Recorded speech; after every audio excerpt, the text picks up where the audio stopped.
Good morning, Trump family. Welcome to Open Source News. Thank you for joining me. God bless each and every one of you.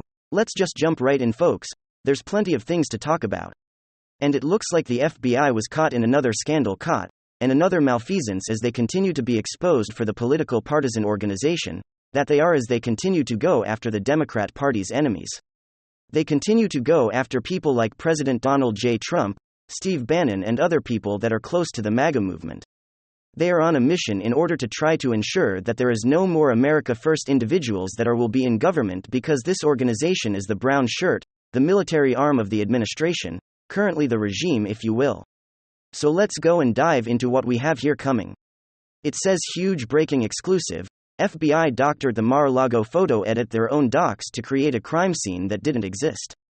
Doesn't surprise me one bit that these people are planting evidence, right?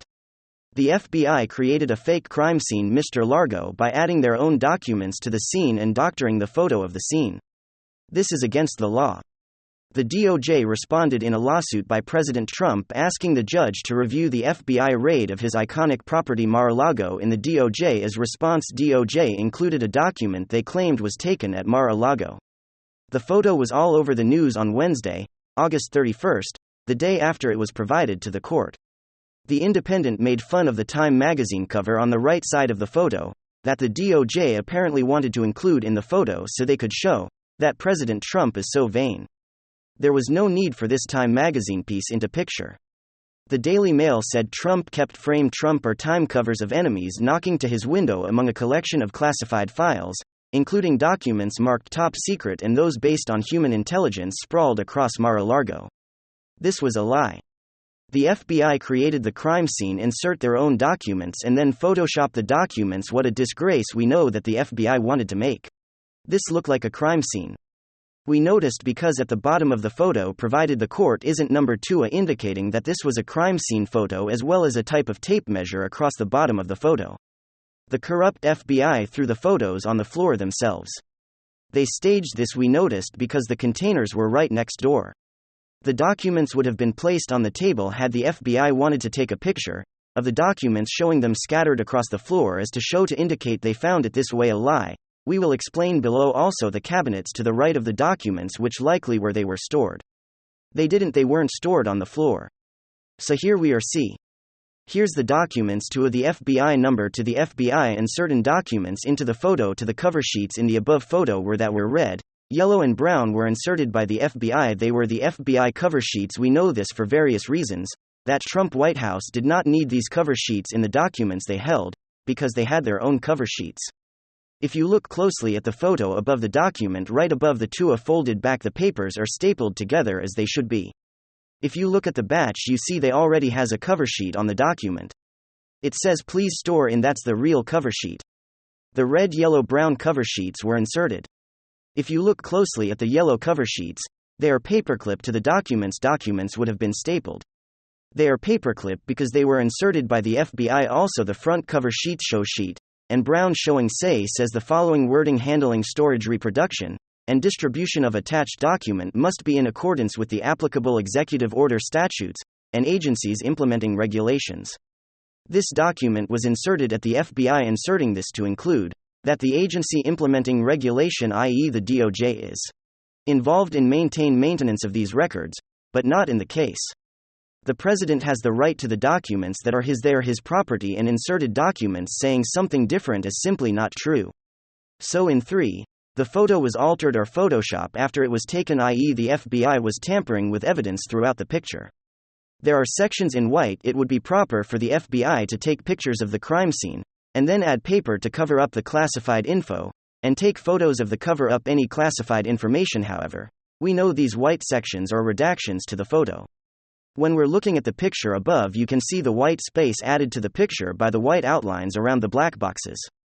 In the first photo, the photos were tampered with. Finally, did the FBI agents who invaded the president's home have the proper credentials to review classified information?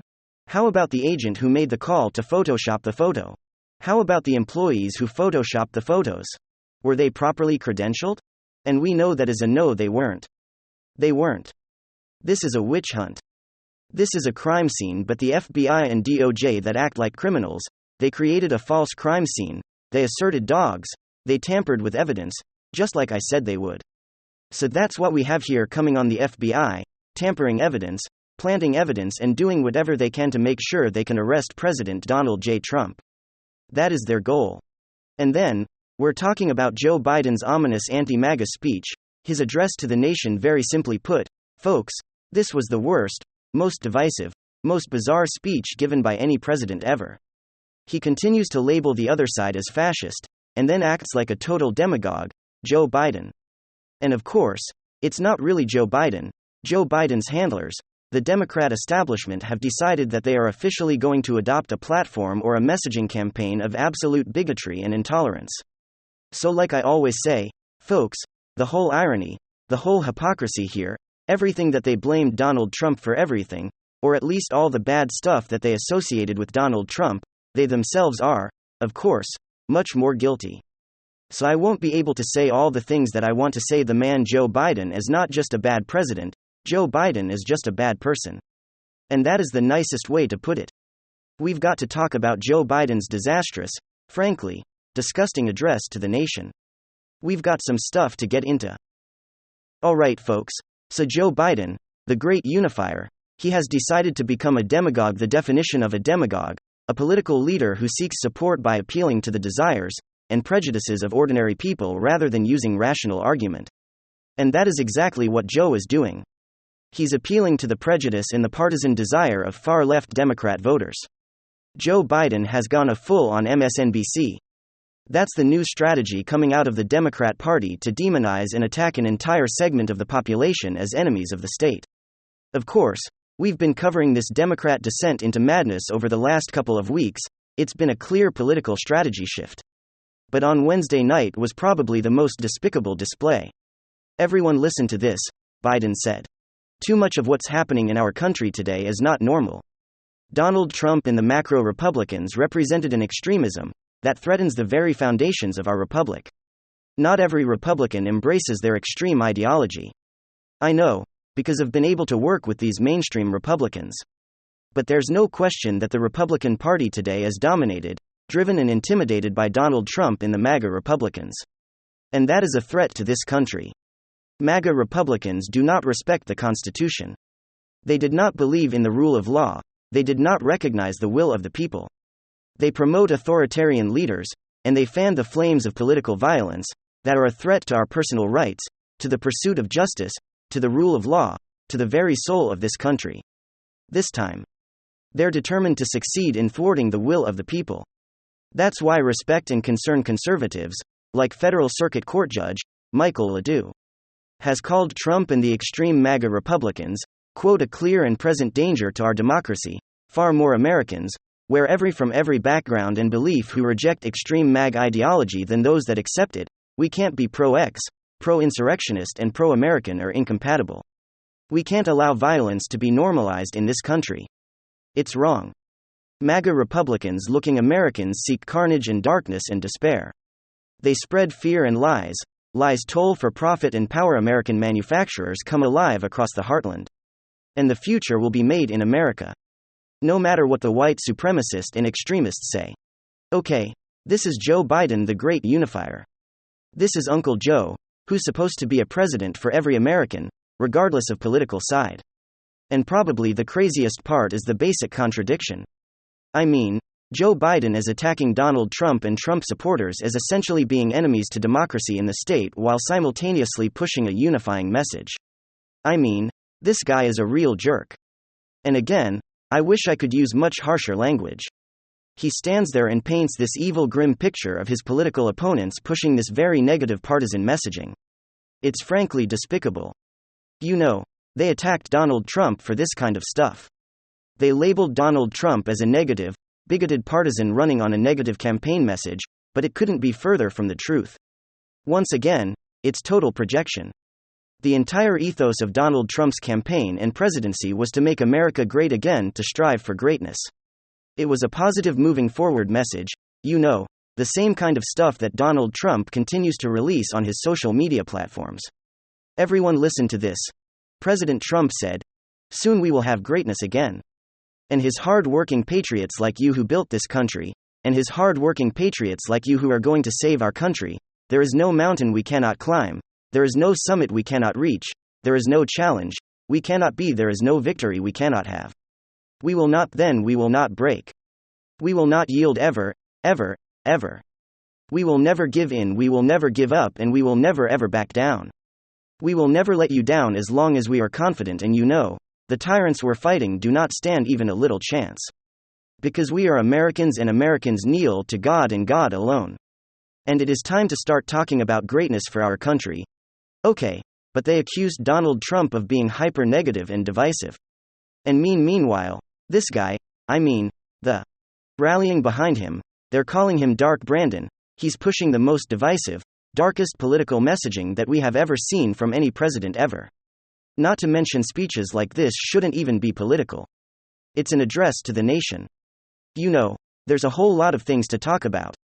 As the RNC pointed out on a tweet number of times, Joe Biden has mentioned all of these various issues from border crime, inflation, supply chain, gas prices, the list goes on.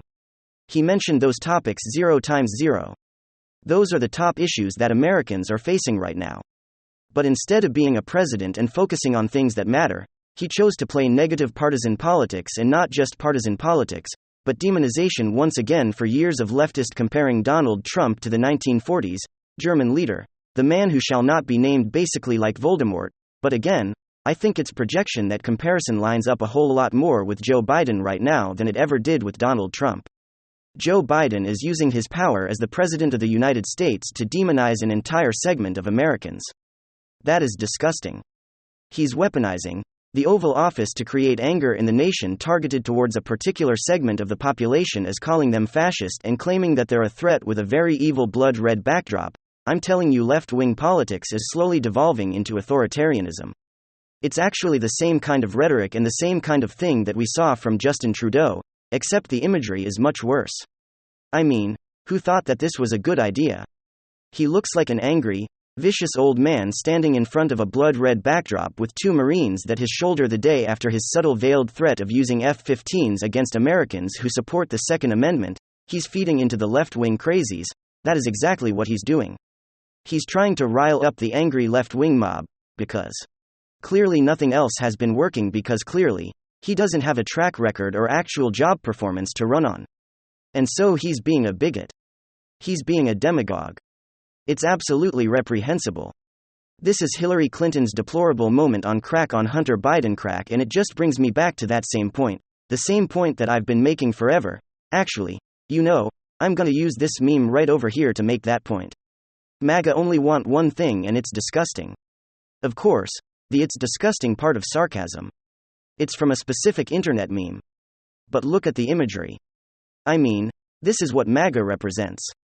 MAGA represents the white picket fence America, a thriving middle-class family values, traditional values. It is the most misunderstood and misrepresented political movements of my lifetime. And it's thanks to people like Joe Biden as thanks Democrat propagandists who pushed these hate-filled, slanderous talking points. Again, they label you the evil, bigoted fascist, as they wield the power of the government and the media to lie about you and to attempt to destroy you. And of course, it's the whole machine. Here's a great example of what I mean by the Democrat machine being used in such vile manner to destroy you. The story from Wednesday night should have clearly been Joe Biden's despicable partisan, hate-filled speech, but instead, what do you get from the mainstream media? Take a look at the reporting from CNN. President Biden: I believe America is big enough for all of us to succeed, and that it is the nation we're building, a nation where no one is left behind. They completely ignored all of the segments where Joe Biden went on a vicious hate-filled rants against his political opponents. And they even edited the backdrop to make the blood red in the background pink. These are propagandists, folks. These are state-supported, state-endorsed propagandists. This is evil stuff. This is the exact evil that they tried to pin on Donald Trump. It's them, and it never was Donald Trump. And let's really put it into perspective. What the president is doing here should not be taken lightly, as doing the same thing that we've seen from terrible authoritarian leaders of the past. You might even argue that it's incitement to violence, the same thing that the media did throughout Donald Trump's first term. There's a reason why people were being randomly assaulted in the streets for having MAGA hats. Of course, something Democrats never went on the record condemning. He is telling the American population, the Trump voters, conservatives, Republicans are a threat or a danger, that they are fascists, and that they must be stopped with that kind of targeted hyperbolic rhetoric. What do you think the end result is going to be? And in the same breath, he talks about MAGA Republicans endorsing violence. What a complete joke this man is, as he sits there and declares conservatives the enemy of the state, the enemy of the people. Like I said in the intro, this was the most vile, the worst, the most partisan, the most divisive, the most bigoted, the most bizarre, unbelievable speech ever given by any American president. And it's not even close. Very simply, evil was on display Wednesday night. Ladies and gentlemen, give me your thoughts below. And hit subscribe.